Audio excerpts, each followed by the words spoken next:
Cheryl Hines first skyrocketed to fame playing Larry David's wife on Curb Your Enthusiasm. Since then, she has built an incredible career as an Emmy-nominated actress, director, and now the author of an inspiring new memoir called Unscripted. But these days, she stepped into an entirely different kind of spotlight, embracing life in Washington, D.C. with the same humor, poise, and confidence that's defined her career. I wanted to talk to her not just about the Hollywood success story, but about the woman behind it. The one who went from a humble upbringing in Florida to the whirlwind of Los Angeles, and now to the center of political power in our nation's capital. We covered it all, her early years on Curb, what it's really like being a political spouse in the Trump administration, and how she and her husband navigate fame, scrutiny, and yes, their pet ravens. Cheryl also opened up about the profound loss her family endured and how that experience gave her perspective and strength during the storm of controversy, rumors, and headlines that surrounded her husband's presidential campaign. I'm incredibly grateful to Cheryl for her candor and vulnerability in this conversation and for sharing these stories with me. If you enjoy our conversation, please hit subscribe on our YouTube channel. And if you want to join me live on my two-way show, you can register at twoway.tv/Megan. I would love to see you there.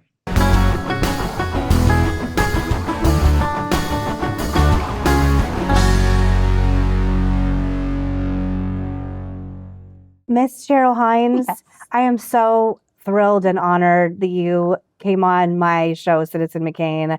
I've been so excited to have you on, and I'm so excited about your new book, Unscripted, which is really fantastic. Thank you.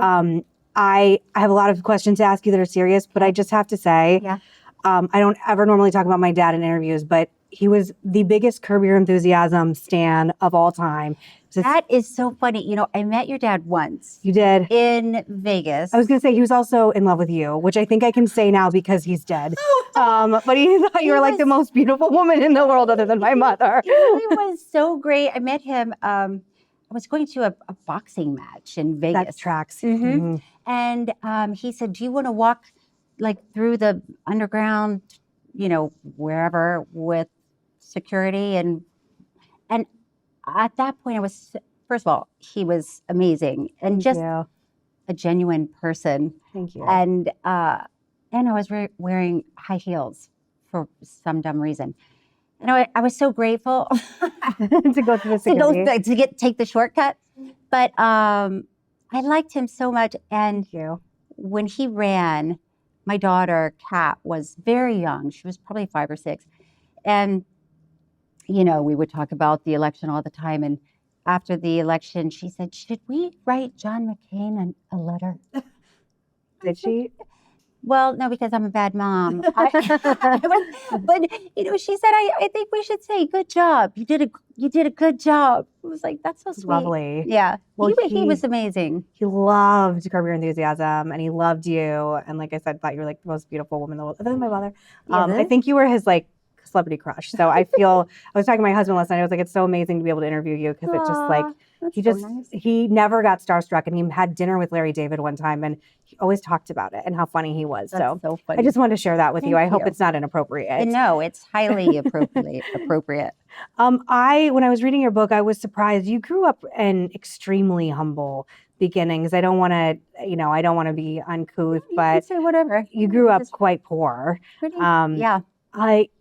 In Tallahassee, Florida. Yeah. What is it like growing up from this kind of upbringing, and now you're like in DC in this life? You're, internationally recognized actress. What can you just tell me a little bit about your background?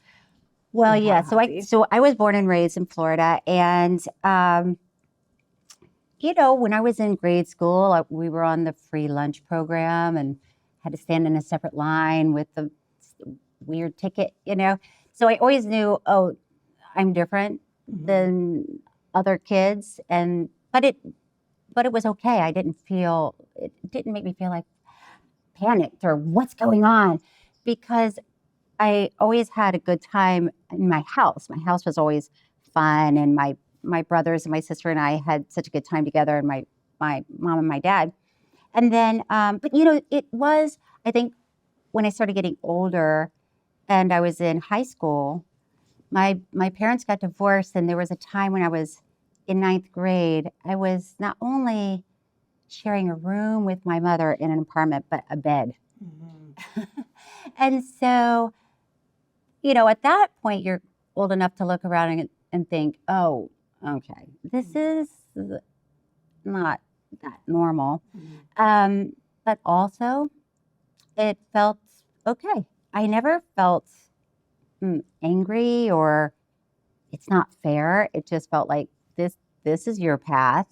And it was good for me because coming from that background made it, I don't want to say easier, because it wasn't easy to be, to try to make it as an actress, but I had nothing to lose. I wasn't used to fancy things. So when I moved to LA from Tallahassee, from Orlando, it wasn't, that part wasn't hard, that I didn't have money to go to the movies. That part was, so it helped me in my life. And, to this day, I'm perfectly happy doing something that's not fancy. But yes, and then I find myself in very fancy situations. I don't know, when I first was reading your book, I was like, wow, this is really a really rags to riches American success story. I know you talked about how you always wanted to be an actor and you were always, doing things in entertainment. When you moved to LA, I know success didn't come easily to you. Can you just give me a little bit of color on what the struggle was like for you? And I love that you were in the Groundlings, because I feel like everyone I love in comedy was in the Groundlings. Yes. By the time I went to LA, I'd gone to beauty school in Tallahassee, got my cosmetology license. Then I went to college, put myself through college, and got my degree, and then decided, okay, this is it. I'm driving my Toyota Tercel across the country. And it's interesting looking back, because when I got there, I didn't know anybody. I knew one person. And it's ridiculous to say, because of course it is, but it was really hard to get an agent. So you move to LA, and I didn't think it was going to be easy. I didn't think I was going to get to LA and they'd be like, whoa, we're so glad you're here. But I even had a hard time sending my headshot and resumes out to agents, because I thought, I'm not ready if all of them say no.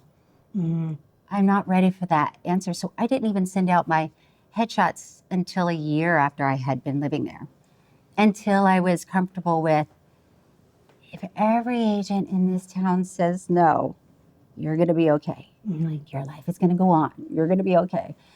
So I started, I was bartending at a hotel in downtown LA, and I had a lot of fun with the people there and the people that came in.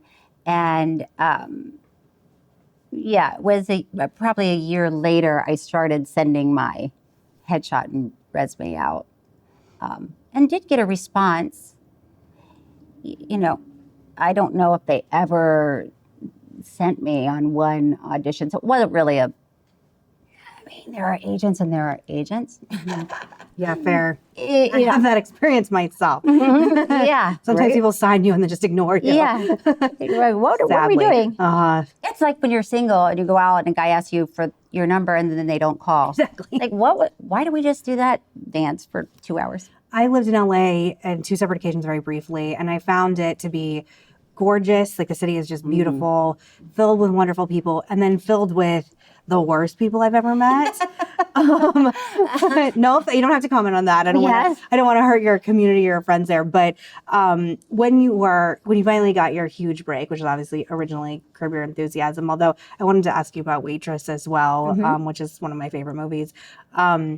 Did you find that there was like a huge shift, obviously career-wise in your life, but what is it like going from struggling so hard, like you said, bartending, agents not calling you back, to being on one of the most successful shows in American television?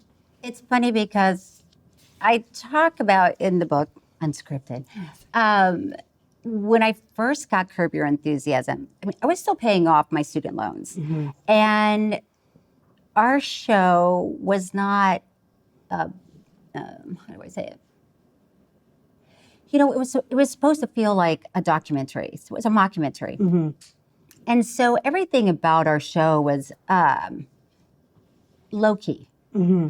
So even though when we premiered, we were between Sex and the City and The Sopranos. Mm-hmm. You know?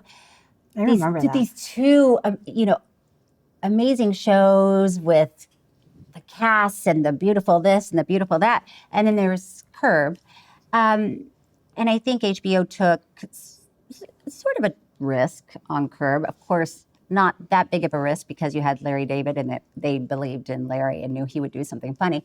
But I think also because our show was not a huge cost, it didn't have this production value that Game of Thrones. right it was not Game of Thrones. So I really didn't get paid that much in the beginning. I didn't move out of my apartment. What I was saying is in the book I say, because I've always had yard sales and I like them and it's fun and I sit around with my friends outside on a lawn chair. And after I was already on Curb, I had a yard sale and this couple came up and they were looking at a wallet and they asked me how much and I said, it's, you know, $5, it's brand new. And we talked for a second and they said, yeah, I think it's too much. And they started walking off and then they turned around and said, we love you on Curb. And so I told Larry when I went into work and he said, why are you having a yard sale? How much did you make doing a yard sale? I said, I don't know, maybe $75. He said, next time you want to have a yard sale, I will give you $75 not to have a yard sale. It's probably like, this show's going to be a hit. Don't worry. Yeah, don't worry. So it wasn't like maybe Friends or something where it was a network show and caught fire and things flipped. I mean, things did flip. They flipped critically in a good way. I'm saying that the critics liked our show. So for me, for my career, it was great. But it didn't change my lifestyle. Gotcha. For a while. Mm-hmm. I mean, let's be honest, at some point it did. Mm-hmm. At some point I moved out of my rent-controlled apartment in West Hollywood. But so it was a gradual, but also I think, like we're talking about my upbringing, I think it's all served me very well because I'm not motivated by money. That's good. It's nice. Let's be honest. It's nice not to stress about it. But I never felt like, oh, if I could just make X amount of money, I'd be happy. But I did at the same time, and I talk about it in my book. I would think if I got an acting job, I'd be happy. And you know, I would always have to stop and say, okay, let's not pencil in happiness for later. Where's your happiness now? So I would do local theater. I wrote a play, produced that. Yes, and then I started taking classes at the Groundlings Theater, and that changed everything. I listened to this podcast, Juicy Scoop, that Heather McDonald hosts. And I was in the Sunday Company with Heather. Oh my gosh. Well, she talks about all the amazing women that she was with. And I wanted to ask, do you have any relationships from that period of time? Because it's such an iconic thing to be a part of. All of my close friends. I have a friend, Julie Welch, that I met in one of the early acting classes, improv classes. And we've been best friends since.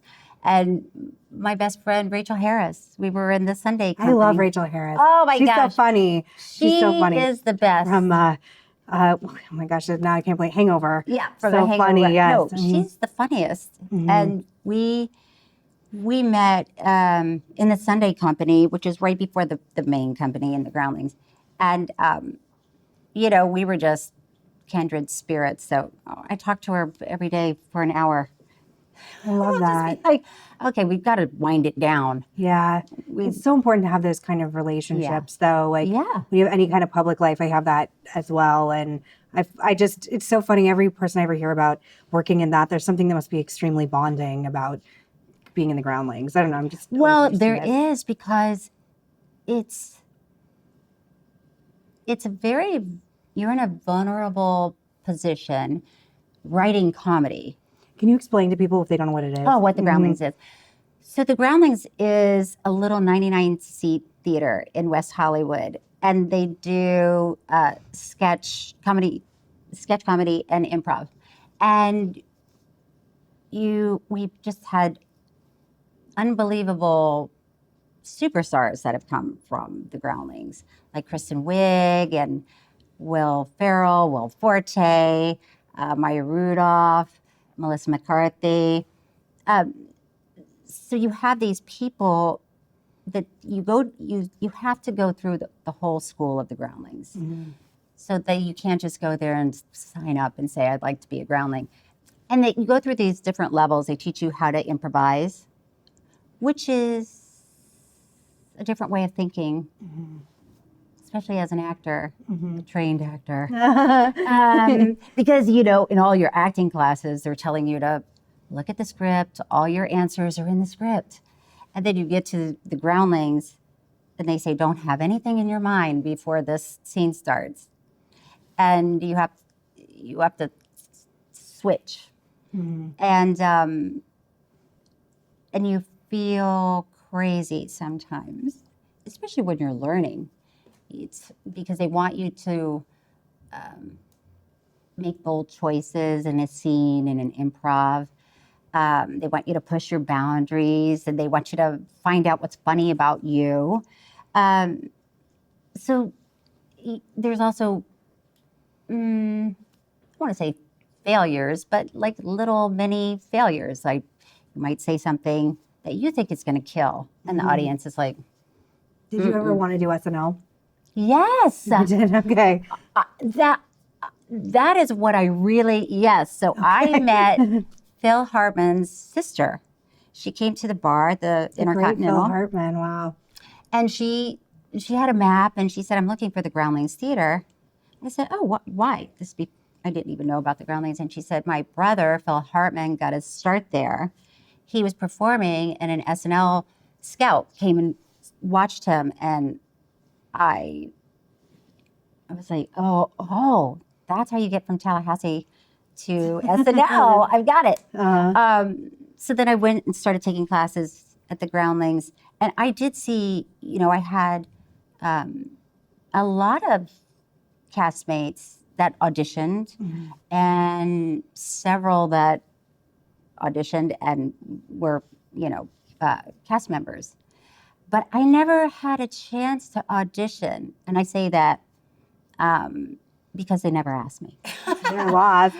They're lost. But I interned there a million years ago. You did? They're lost. Was it fun or crazy? I mean, Too crazy?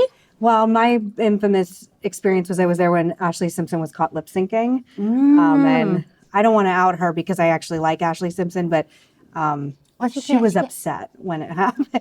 Back when I was an intern. Wait, you don't have to answer this, but in the moment, like real time upset?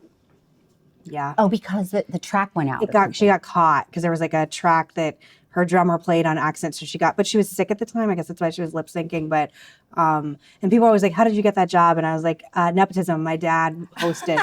And Lauren was like, "Do you want to come be my intern?" And I did. And it's funny. I had come to learn that he has a thing for, or like a lot of people with famous parents like interned there. So I'm far from unique. And Aubrey Plaza was a page when I was there, and she's obviously a mega star. And this is when I was in college. Like I'm 40, so it's a million years ago. But we have a question from one of our audience members about acting, and then I have a few. And I'm gonna get to more serious things. Your career is so fascinating, and I love hearing stories. You've been in so many things that I love. I mean, I love Life After Beth. Like I said, Waitress.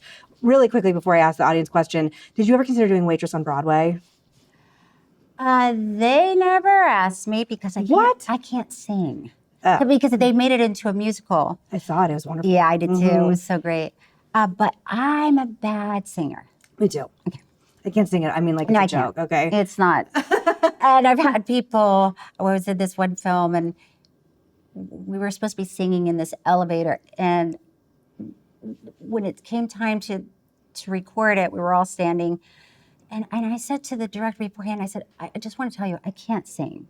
Mm-hmm. So you might not, this might not go well. Mm-hmm. And he's like, Cheryl, you're probably not giving yourself enough credit. Mm-hmm. I said, okay. And so everybody's singing their part, and I can feel the heat coming because I'm like, oh, my part's coming up. And I can feel like the burn, and I can feel my face, and I'm like, I'm just gonna, do my best. And I did my best, and then the director came over and said, you were actually right.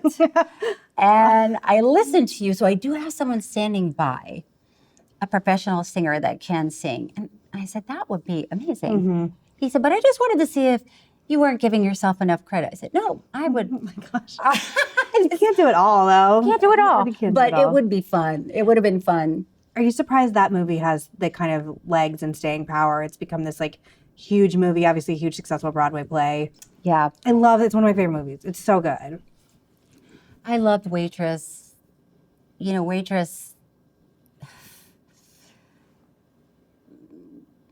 Waitress. Okay. I love doing that film. Adrienne Shelly directed it, wrote it, starred in it. Also Kerry Russell. And it was a independent movie. Before I had seen the movie, before we were trying to get it into a film festival, or she was, and really wanted to get it in Sundance. That was a big deal. And Adrienne was tragically murdered. Yeah, it's horrific.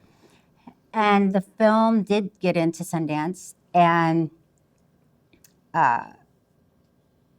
it was very bittersweet. I mean, it was sad. Actually, it was hard because the movie was so charming and smart, and the dialogue was great, and she really captured Americana, working as a waitress in a diner in a little town, being pregnant, not loving it. What am I going to do when this baby gets here? I'm not even going to like the baby. So all of these ideas that people don't always do films about, but Adrienne really captured it. I remember watching the premiere of that film. And probably, I don't know how big the theater was, big theater. And not everybody in the theater knew the story of Adrienne and knew that she wasn't with us anymore. And so people were laughing because the film is funny. And at the end, there were just some people that were crying so loudly, uncontrollably, because you just watched her legacy. Adrienne, that's her legacy. So I loved shooting with her. I love the film. And what a beautiful legacy to leave behind, that not only did the film did people really connect with it and love it, but then it becomes a musical on Broadway. Yeah. I can imagine how painful and mixed the emotions would be attached to something like that, though. And I have heard and read about her murder. It's obviously incredibly tragic. And I can imagine that your feelings about it are bittersweet for that reason. Yeah. And it's totally understandable. And I'm still sorry. My condolences. It's a really horrific story. It really is a tragedy. But that play and the movie my kids are going to end up watching. Yeah. So, yeah. Anyway, I want to ask you a question from one of our audience members. We allow our people that watch to ask questions when we have big guests. Elena from Rhode Island asks, Many people say there's a similarity in Hollywood culture and society life and DC culture and society life. I would love to know your thoughts on similarities and differences between the two cities. When I read that, my dad used to say, DC is Hollywood for ugly people. Do you think? I have heard that. And that is a terrible expression. And by the way, I think there's a new Glamour in DC. I mean, with people like you here, but Oh, no. sometimes, like, ladies, leggings aren't pants. Like, I really, and I live here, like, my people are here, but LA is much more glamorous. Well, I will say, yes, more glamorous. However, I have found it's interesting because the two cities are similar in some ways. Okay. Because in LA, almost everybody is in the entertainment industry. Mm-hmm. So whatever restaurant you go to, bar you go to, yoga class you go to, people are talking about this project, that project. Did you get the audition? Did the director like what you did? You know, whatever that looks like. Did you get an agent? And that's what they talk about. And here it's politics. Yes, the industry town. Mm-hmm. And no matter where you go, it's every day, all day. Yes. Yes. And that's, I find that to be a big difference. This might sound, I don't know, simple or silly, but in LA, for me, I'm just telling you my experience, there are big, parties, big premieres. This is a film that my friend has worked on for 2 years, and Wednesday night is the premiere, and everybody gets ready for that premiere, and then Wednesday night comes, and the photographs and the red carpet, and then you take some time off till the next big thing. But it feels like in DC, I mean, I will get a call from my husband saying, "Oh, we have a black tie dinner that we have to go to at 7." Like, are you talking to me? Also, there are things you have to get together to go to a black tie. Not according to some men. So it just feels like every day you could be going to an event, but it's not the same pressure. There's not going to be a red carpet. You still should look great. I mean, listen, when Melania Trump is setting the bar, Gosh, I know. She looks incredible. High. So do That's you. a high bar. All the women in this administration are stunning. That's what I'm saying. There is a glamour here that probably, it's probably, I haven't noticed it in DC before, but I also haven't been paying attention to politics that much. I have friends that I really value the fact that they aren't in politics. Like, I'm like, sometimes I have to just talk to someone who doesn't do this for a living because I can't handle it anymore. Yes. And they always joke there's a trend on TikTok that's unflattering about Republican women's makeup. And I'm like, nobody looks like that anymore. They look nice. Yeah. Well, people love to. I know. Keyboard warriors. Yeah. I wanted to ask you just about your transition in DC because I know you moved here somewhat recently. Are you liking it? Do you have like favorite hotspots? Like, have you found a community you like? What's the adjustment been like? Well, you say hotspots. Well, my version of a hotspot is I know, but the summer was so hot. Oh my God. I couldn't. First of all, I've been writing a lot. I had to finish this book, and I would make myself. I would get up at 5 a.m. Oh my gosh. Sit in a little chair and just write. I wouldn't let myself go anywhere all day or all night. So I sort of missed some stuff in DC, but I really like it here. Good. It's a beautiful city. I mean, just driving around the city is the architecture is just so beautiful. And the lighting of the buildings I really am inspired by that. That's one thing. I was going to say we don't have in LA. And then I caught myself because I'm trying to think of beautiful buildings we have in LA. And I can't think of it. Girl, the Scientology building was like the biggest building near where I No, live in LA, and it's not that pretty. No offense. No. So yeah, that, and I like the people. Good. I like the people that I'm around, and that, but fortunately for me, one of my best friends that I talk about in the book, named Maria, I met her. We were roommates in LA when I was going through the Groundlings classes, and she lives here now. So she had moved from LA to here, and now we're back together here. So that's really nice. Lovely. Yeah, How is MAGA land treating you? they've been so kind. Good.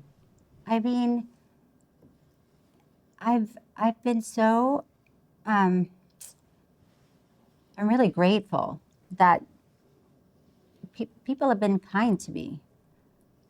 The Republicans have really been nice to me.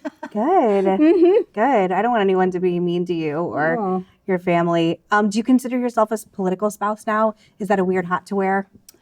It is a weird hat, and at the same time, I am a political spouse. You are. So it's funny because we do have cabinet spouse meetings. So fancy. I know, and we're all sitting around a conference table and talking about ethics. So yeah, it is. It's interesting.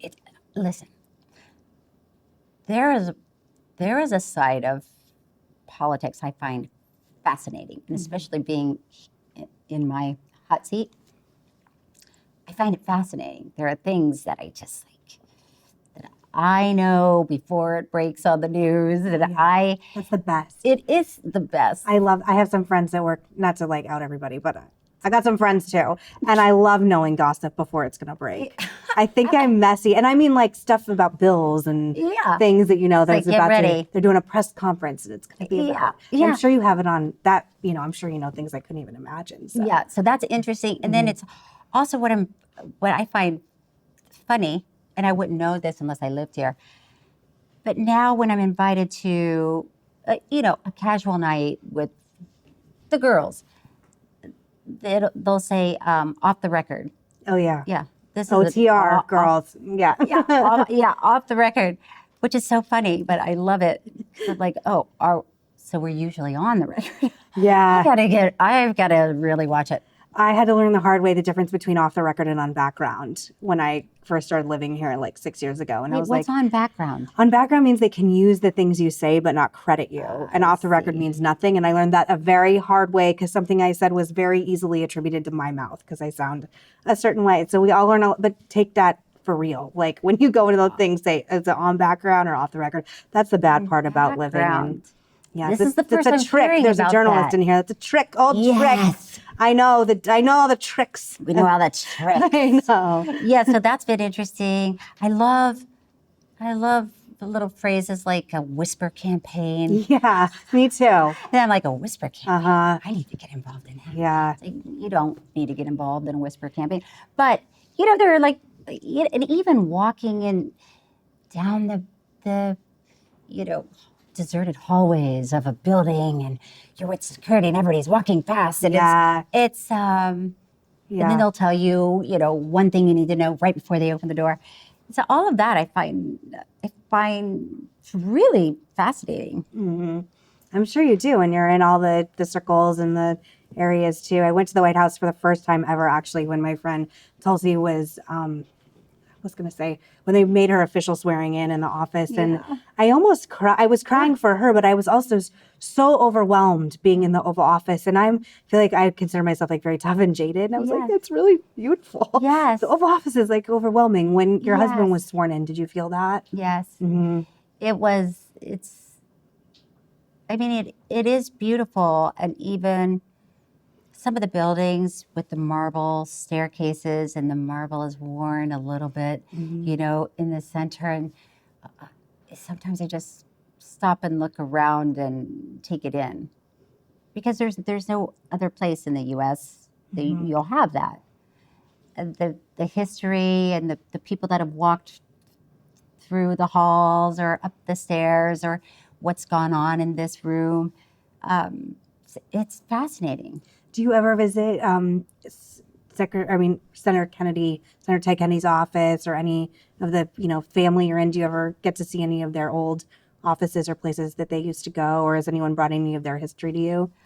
I've been to a lot of, you know, meeting rooms and the White House and the different rooms of the White House. And yeah, I mean, I think everything has some sort of history. And I mean, it's interesting even when you walk into the White House and then you see Bobby's uncle, you know, a portrait hanging. It's yeah, it's pretty amazing. I want to ask you, if you don't mind, a little bit about your love story with Secretary Kennedy. The lens in which I see him is very serious, obviously. He's like a very serious man. I know. Ran for president. He has a very serious job. That's so funny. Also, please thank him. I'm pregnant with my third child, and what he's doing for formula is really important. And it scared the shit out of me when I first had my first child, and she had to go. I would, not to give you too much information about my life, my milk didn't come in fast enough, and she had to have formula originally. And when I saw that was high fructose corn syrup in the one given to her at the hospital, I had a meltdown. I was like, why is there high fructose corn? She's like 6 hours old. So please thank him. No, and really. why is there arsenic in some It really is horrifying. It is horrifying. And yes, it's been a priority of Bobby's to take out some of the toxic ingredients in baby formula. A lot of women I know get their formula from Europe because it's cleaner and like. Which is, well, how did we get in this position where food in other countries, they wouldn't allow some of the ingredients that we have in our... Skittles is banned, which I just found out. I mean, because for a reason, you know what I mean? Well, because of the petroleum dyes, for one thing. So I'm really proud of what Bobby is accomplishing. And the support that President Trump gives him, and they really see eye to eye on these health issues, and they're making some great...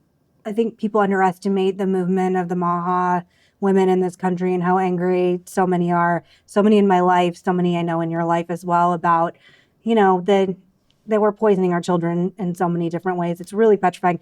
I candidly, like, would eat McDonald's all day long until I had kids. And when I had kids, I was like, oh my God, the stuff I'm feeding everyone, I've got to stop. I'm really very grateful. How MAHA mom do you consider yourself? Or just MAHA in general? Well, I feel very MAHA. Are you the first lady MAHA? I have been called the first. Although I would say, I mean, I think I've always had a healthy approach to a lifestyle. You know, what I eat, what I exercise, I take care of myself. I stay away from ultra processed foods as much as I can. I mean, listen, am I going to eat a bag of chips one night? Yeah, I am. But, you know, not every night. Yeah. So I think I've always been mindful and always lived that lifestyle. So I guess, yeah, I mean, listen, nobody's more MAHA than Bobby. Oh, I can't imagine. I mean, does he ever cheat? Like with food? Never. You know what he does? He's not going to let me telling this, but he goes through.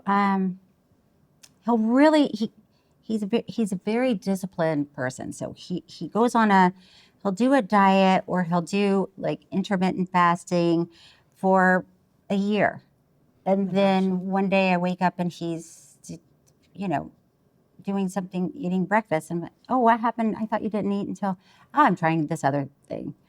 I mean, and the other thing is not, you know, Cocoa Puffs or something, but just a different approach to a healthy way of eating. So, yeah, he's very disciplined, and he works out every day. He only eats these certain things. Can I ask you why he works out in jeans? It's a point of fascination from the internet. People are fascinated by it. Well, you know, I think it started because, like I said, he doesn't miss a workout. Okay. This is very important to him. And that's where Bobby and I differ. Like, if I feel like... You have to drag me. Yeah, drag listen. Me. Just some days, if I'm like, oh no, my leggings are dirty, can't make it. But Bobby will, I think it probably all started when he would fly somewhere, and when he landed, he might only have 45 minutes Got before the it. next thing, and he will go directly to the gym. He doesn't have a gym bag. Hmm. I've never seen him have a gym bag, and he doesn't care, Okay. what he looks like while he's working out. Such a dad thing. Yeah. Like, I don't care. And he does not care. So, and he likes to go hiking. So He climbed Camelback Mountain in Arizona, where I'm from, and I was like, it is hot as a mother. And I couldn't believe he did that. I was like, that is so hot. yeah. Can you tell me just a little bit about, as much as you're comfortable with, your love? I mean, how you met, what you fell in love with, and 14 years is a long time to be married, and you guys are obviously going so strong and Yeah. then through so many different incarnations of life together. Yeah. What do you think grounds your relationship and your marriage? We have fun together. That's a good answer. Even today, my niece knows this. So he's here. Your lovely nieces. I couldn't find my phone this morning. Zoe called my phone because I was upstairs and I was trying to find it. So we thought if she called You're it. like, I got to do this podcast. Yeah, exactly. I don't know where I'm going. And Bobby answered, and Bobby had already left for work. And I said, Bobby, you have my phone. And he said, what makes you say that? Because you called it? No, because he was making a joke. Because of course he has my phone. He knows he just answered my phone. But he's funny in a way that most people don't see. I'm sure he is funny. He's very intimidating on TV. Which is so funny to me because but when I see him on TV, and I tell him this all the time, it's fun for me to watch him because he's like, Yeah, he's very serious. He has a very serious job. He's doing a lot he for the does have a country. very serious job. And then I talk about this in my book. So yes, he has a very serious job, can be a very serious person. At the same time, I can see him, outside with bits of meat for the ravens, like, caw-caw! I can't believe this is real. You have pet ravens. That was one of our audience questions as well from Yes. Emily from Kentucky. I remember that. Can you tell me how that even exists? Well, our house in LA, I don't know. Listen, Bobby loves animals and connects with animals in a way that I've never seen. He really loves birds. And I don't know how it started, but because he goes falconing, right? Yeah, he's a falconer. He goes falconing, but he does call the birds. Like he can hear to see, and he communicates with the birds. And so these ravens, Bobby would put food out, and then he'd call them, and then he'd just sit and meditate. Be in And nature. you're like, this is sexy. This is the man for me. I Raven don't know call. if I would just watch him from my window going, huh? But he trained the ravens to trust him. It's amazing. And then so when he would be on the road, he would ask me to feed the ravens. Did you? Yes. But, and I talk about in my book that for whatever reason, Bobby is always shirtless when he's feeding the The ravens. internet likes that too. Yeah. So he's always out there shirtless with putting steak bits out. And I'm not a meat eater. So I will get some old strawberries or blueberries or something in my bathrobe, put them on the railing of my balcony. And I would look out because you can see them in the trees and they're watching. And, I just talk to them like people. I'm like, you guys, I'm not gonna make a call. So you can either come and get this if you want. I'm gonna wait here for you so I can take a picture to send to Bobby because I know this is gonna make him happy. And then if you sit there and they, through time do trust you, they will come right up.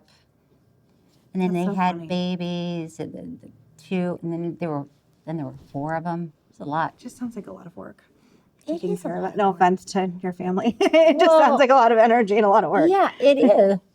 When Secretary Kennedy told you you wanted to run for president the first time, what was your reaction? Because I remember my dad ran twice. My mother was not so thrilled, and it took a long time to coax her into that. Did you have that experience, or were you like, let's do this? I was not like, let's do this. Okay. I was like, you want to run for president of what? You know, America? Yeah, I was like, is this a board? Are you joining at a board, or is it a? Yeah, when he said America, it's like, oh my gosh. Do I have to give you an answer right now? Say no. We should talk about it and think about it. Then I talk about in my book that even nobody could even know that this was even being considered, because there would be nothing good would happen if people found out that there was even a whisper campaign. So we called it the Cookie Company. Oh my gosh. So when we had conversations, be like, how do you think the Cookie Company is coming along? Do you think it's going to launch, or you think it's never going to take off? It's like, It certainly launched. It launched. So it was definitely a discussion. How would you feel about him running for president again? Well, being a mother, and you'll understand this because you're a mother too. Before, as a mother, I thought there were things I thought about having a baby that were going to be so stressful. And then when I had my baby, those things weren't stressful at all. There were other things that were. Totally. You wake up at 3 a.m. Is she breathing? Totally. I didn't know that was part of motherhood. So running for president, and your dad probably experienced this too, right? The first time, I mean, there are so many things coming at you all the time. It's horrible. And it's hard to know what to really pay attention to, what's important, what's not important, what you should spend time on, what you shouldn't. So I feel like I know more now. And it is crazy to think back that he ran for president without, a major party behind him. They were really, when Bobby, especially when he switched to being an independent, it was a crash course in learning about politics and election politics for me and for him. You don't know until you do it, right? You just don't know. But as an independent, he had to get signatures from every state and different amounts and different times and different deadlines. And then people sue you, and they're trying to tie you up, but they're trying to make you spend money on this and on that. And I remembered I got subpoenaed for something. They kept sending me that I'm calling, and I'm saying, is this this seems stressful. Yeah. Do I need to be worried? It's like, no, they're just trying to scare you. It's a blood sport. It's horrible. Yeah. So what was the question? Would you do it again? Would I do it again? Other than that. Well, of course, it's certainly up to Bobby, and I don't think he has any intention on running. But I feel like I would be definitely. I would feel okay about it because I feel like I know more now. I mean, for whatever it's worth, I just met you today, and you've always conducted yourself with such grace and class through what I can only imagine is incredibly stressful and intense situations just in the world. And when I see people be unkind to you on social media, and sometimes, and I've had this happen to me, and where it's people that you were previously friends with, maybe even family members, whatever. For me, it has made me more insular as a person and made my circle very tight. How do you deal with the ugliness that comes with the role you and your husband have? It's a great question. And I think, too, because, you know, because my experience of being an actress and being out in public and you're putting yourself out there, and no matter who you are or what you do, there are people that just don't like you. So even being an actress, you know, you could be the nicest actress in the world, and I'm sure there's still somebody out there that's like, ew, you're ugly and you're a terrible actress. You're just like, what? I'm just checking my email. I don't know why this popped up. But so you know, being in the public eye, you learn that early on. You learn that, oh, okay, this person doesn't know me.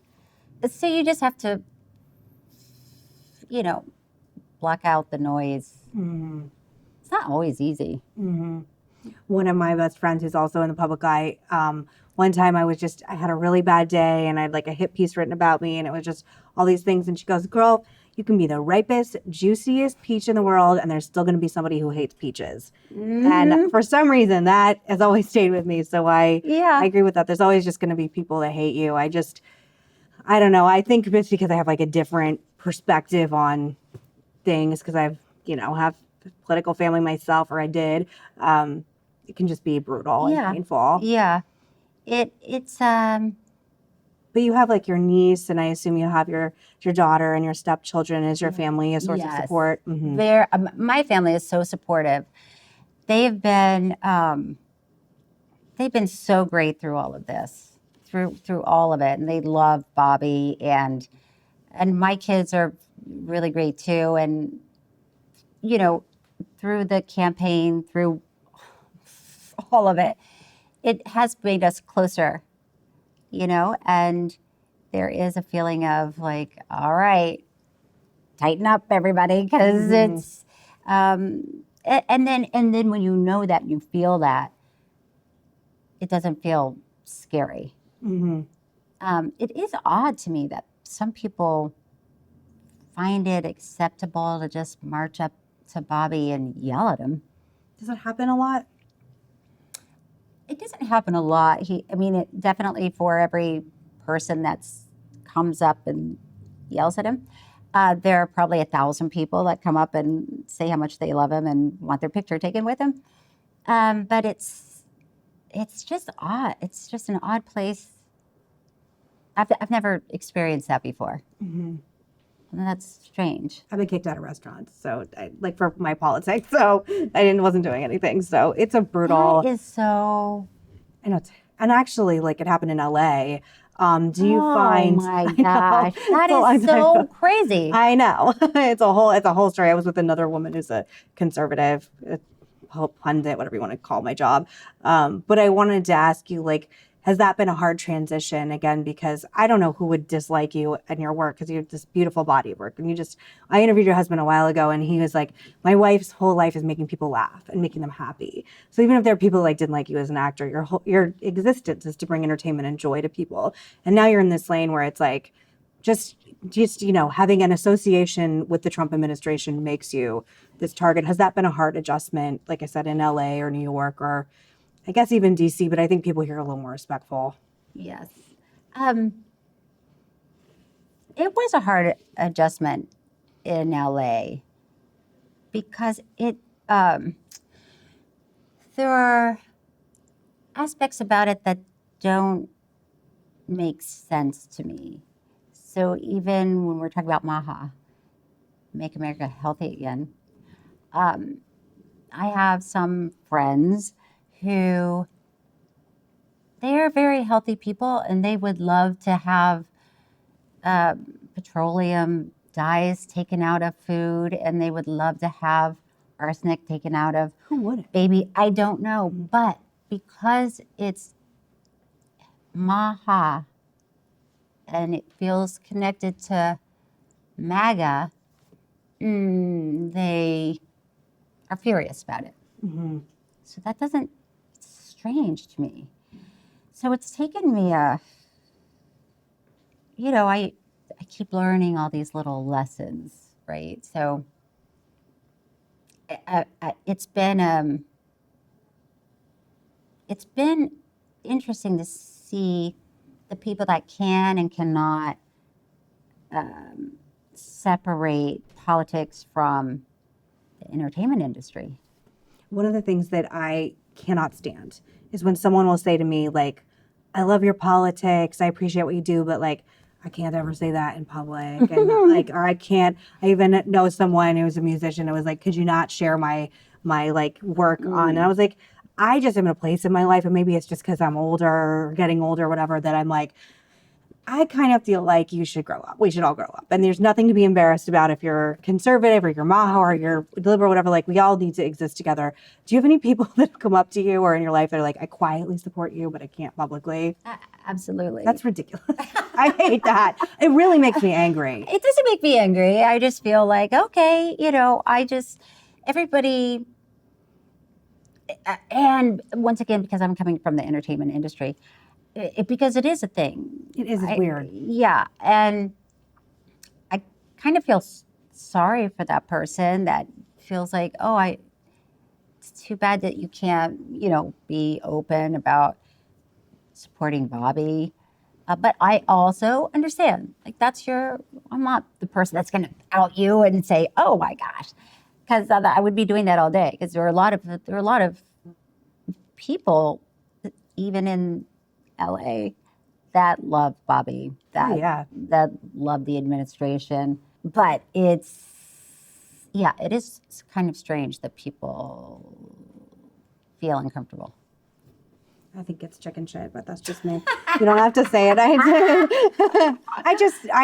I'm not embarrassed of anything I believe or support. And, even when your husband was originally running, I remember going on a bunch of interviews saying like so much of what he was saying was resonating with me and a lot of women in my age range with young kids. And people were surprised. And I was like, I'm not secret. I never worry about people like recording me privately, like at a restaurant or something, because I'm like, I say the same thing when this is running, whatever. But that's good. I wanted to ask really one of the questions that one of our members of our team wanted to know: which member of the Trump administration, besides your husband, is most like a Hollywood star? If that's even possible. Wow. It's hard because, like you said, there's first of all, I don't know if you're talking about like who's really good looking and has that thing, because a lot of them do. I know. A lot of them are really, so a Hollywood star, I don't know. I mean, maybe Pete. I know, he's very charismatic and photogenic. I could see him like in a military movie, like Top Gun. And he's flying the plane or whatever. So, but I can see a lot of them. Who are you closest to in the administration other than your husband? Do you have any like friends that you bonded with? I really like Jeanette Rubio and Marco.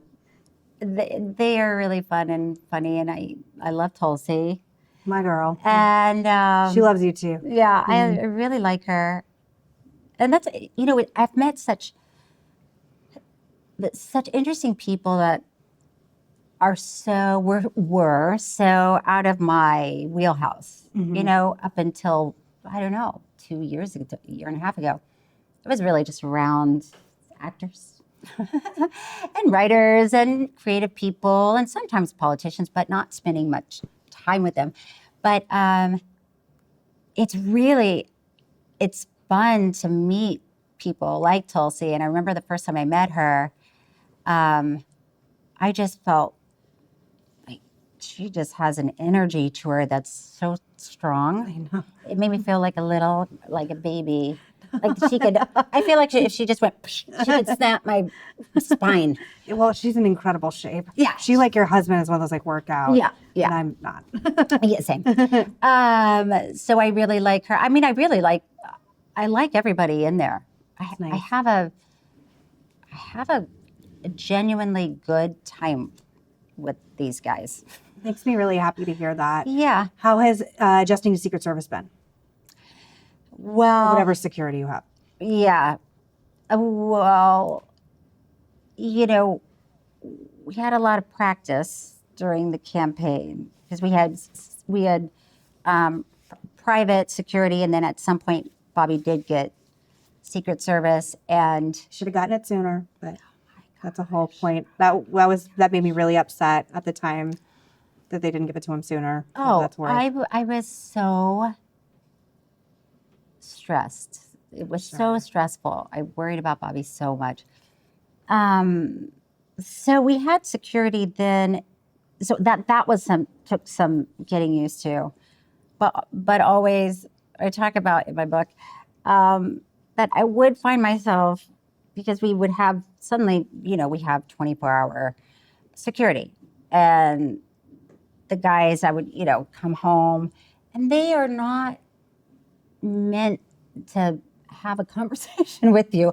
They're looking, making sure nobody's coming, and I would come home and be like, woo, traffic, right? Mm-hmm. And they're like, yes, ma'am. And then, the 405, it's usually a lot of traffic, but today was really bad. Yes, ma'am. And another thing, these shoes are killing me. Yes, ma'am. I have this long, one-sided conversation and walk in and go, oh, he's not here to chit-chat. Yeah. Yeah, they want to be like. No, they are on. Yeah. They are on. Yeah. And I'm grateful. Mm-hmm. Do you worry? Obviously it's natural to worry, but how much do you worry about just threats, against you and your husband? Well, I actually have to sometimes take time to process it and put that anxiety somewhere. So it's not just every day, all day, that's all I think about or worry about. I was in that space during the campaign for a long time. And I find myself sort of going in and out of it. So I have to try to put it in perspective. You can't, if you just live your life every day fearful, you're not going to have a very good life. So, I try to keep it in perspective, and at the same time, you don't need to take unnecessary risks. And we just have one more question from the 2A community. I thought this was very sweet. So Lucas from Chicago shared a story with me about how his engagement ended because his partner's extreme stance on COVID made them break up, which was at odds with his own. He's inspired by you and your husband, and then how, in despite of all the ostracization and criticism for your beliefs, you guys remain strong and steadfast together. What advice would you give someone healing from the pain of losing loved ones because of their convictions, and how to keep any marriage or relationship thriving in such a politically charged climate? It's a great question. I think it's helpful to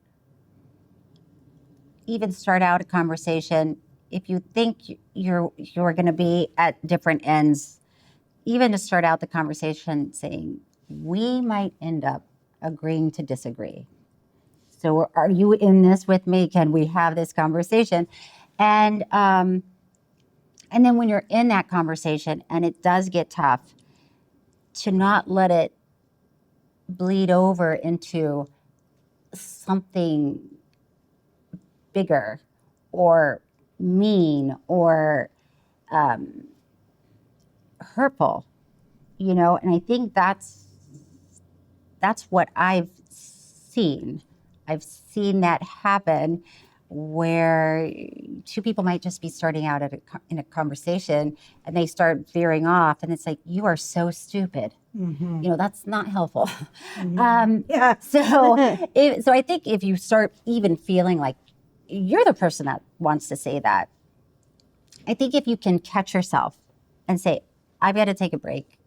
I want to talk to you about this. I have got to take a break. I can feel myself heating up, and I don't want to be in that space with you. Mm-hmm. And it's hard to do, but not impossible.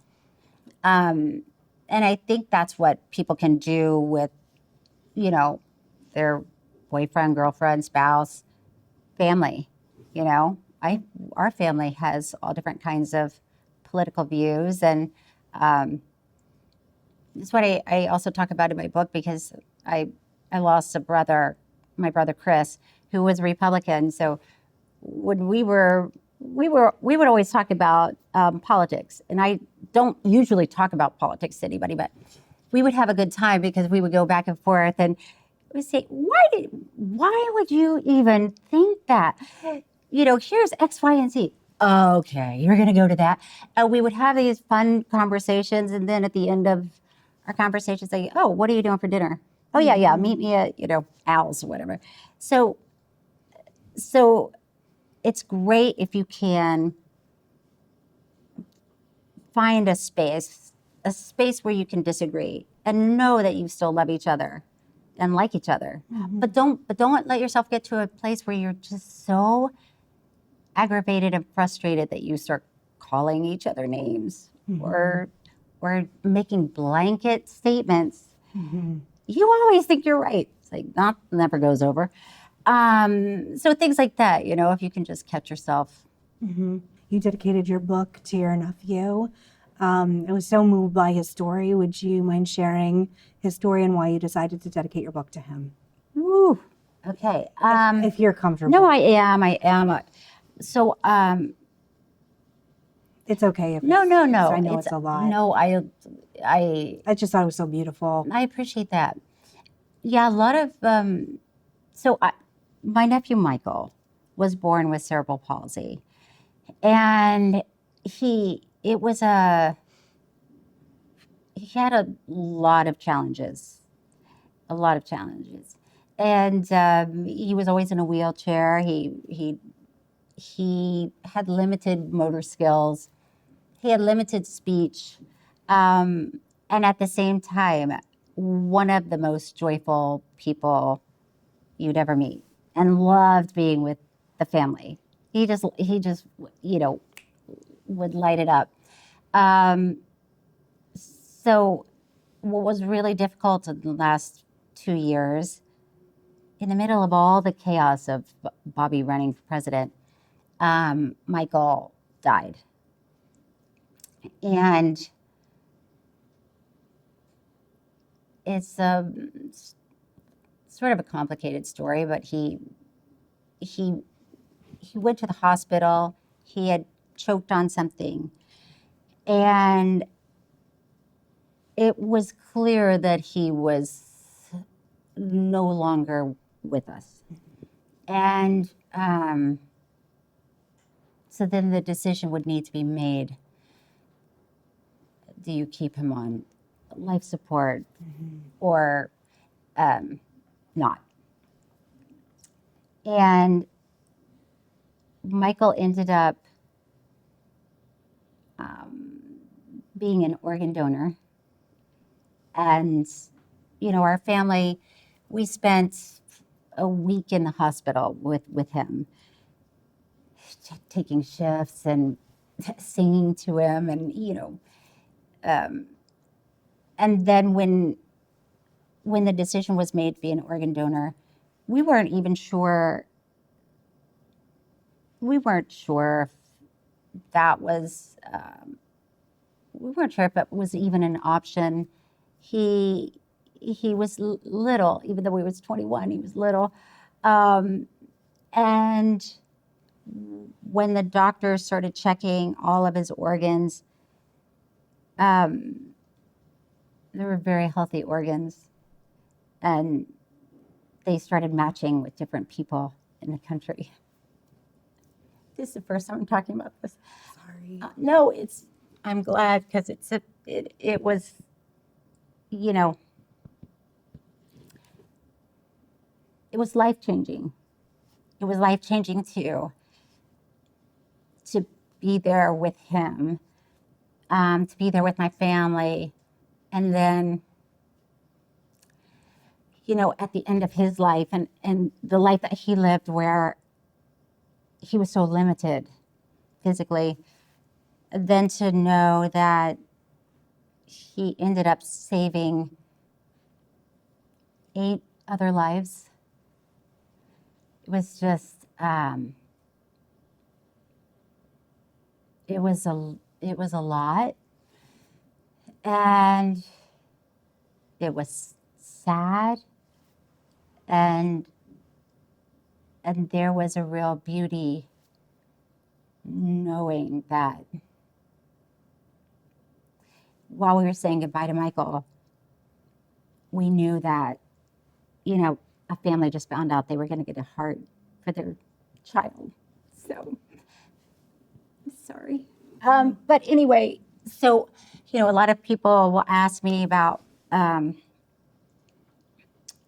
of the stories and rumors and headlines during Bobby's campaign. And none of that mattered. That was going on while we're in the hospital,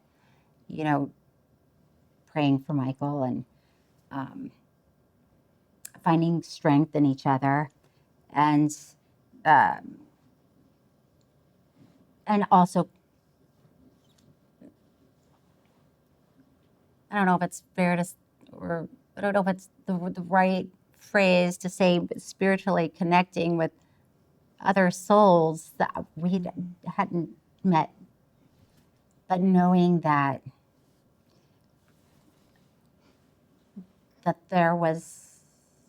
he was giving this gift to other people. It was just, that's what was important, and it was very difficult. I'm really grateful you shared that with me, and I'm very moved by that story. And I don't know, when I first read about it, I thought the same thing, like, I can't imagine going through this as a family in the midst of all that. And there is something so enormously impactful about him saving lives as he exited the world as well to go to the next one. But I don't know, I just thought there was so beautiful you dedicated your book to also your nephew that obviously lived with different challenges than we all do. And so much of, I think, politics can feel just so ephemeral and meaningless in so many ways. Yeah. And I think hearing stories like that are just really beautiful. And we'll pray for your family and for him. And I'm really, really grateful you shared that. And I just thought it was so beautiful you dedicated your book to him. And Thank you. And your book is beautiful. I was really happy to read it, and I had to sign an NDA to read it, so I won't talk about anything. You can actually talk about it. I can talk about it with you, but I appreciate that, and I wanted to, because in so many ways we're all so different, right?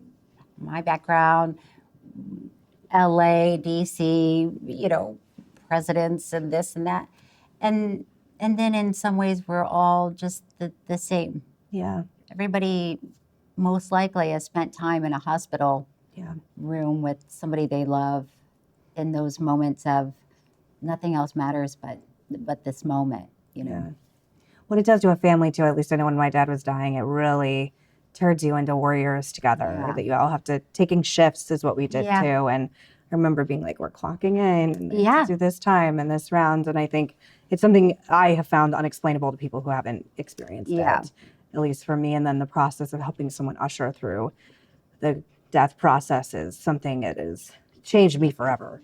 It's so hard. I was like, life is like everything, like nothing matters anymore. And that the small things, like almost nothing bothers me that's tiny anymore. Yeah. Like I'm always like, it's fine. For me, I'm like, I don't have brain cancer. I mean, Yeah. that's what my dad died of. And I'm like, so grateful. So Yeah. I'm almost grateful for my pain in those situations too, because I think like what you're expressing is that it makes you just so much, for me, it's like I'm so much more alive than I was before. Makes you a whole person, different perspective. Do you feel him? Yeah. Yeah. And it's, I mean, I talk about grief a lot in my book. And it's hard. Grief is hard because you never know what's going to trigger it. So I might be driving in my car and I hear a song that he loved, or we would sing at the family talent show, and just like hits you.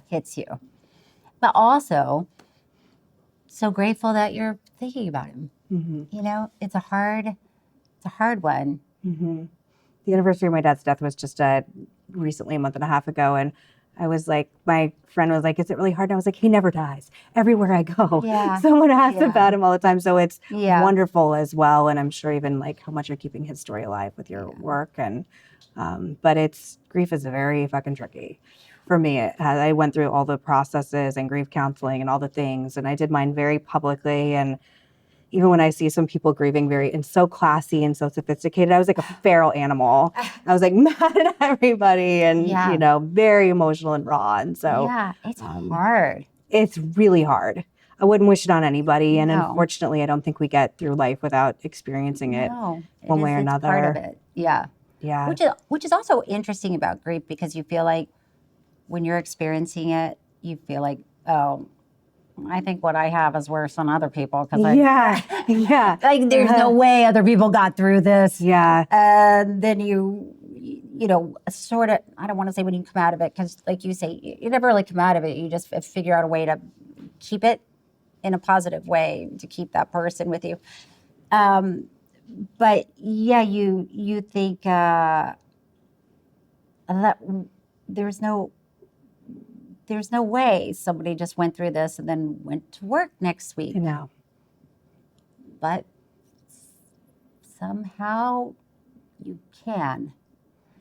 You know, when my brother Chris died, Michael's dad, and that was just, I mean, and in every day, all day, I just felt like I'm never going to have one moment where I just feel normal.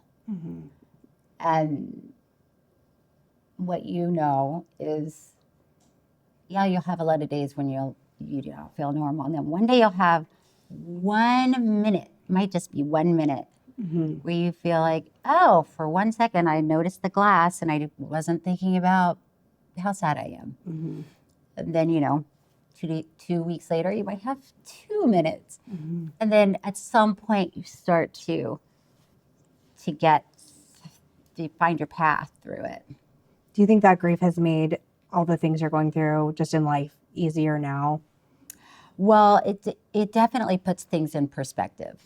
It definitely makes me feel like I know what's important and I know what's not important. And even if people are shouting something that they think is important, that's not what's important to me. You know, it's about the people that you love, really, and how you treat them and who they are to you, and when they leave your life, what mark do they leave on you? That's what's important. I think that's a beautiful way to wrap this up. I've taken so much of your time. No, I've had such Cheryl, a great time talking to you. You're so much, I mean, I always had high expectations to interview you, but you really are just such a beautiful delight. I've really, really enjoyed this conversation with you. I had a great Thank you.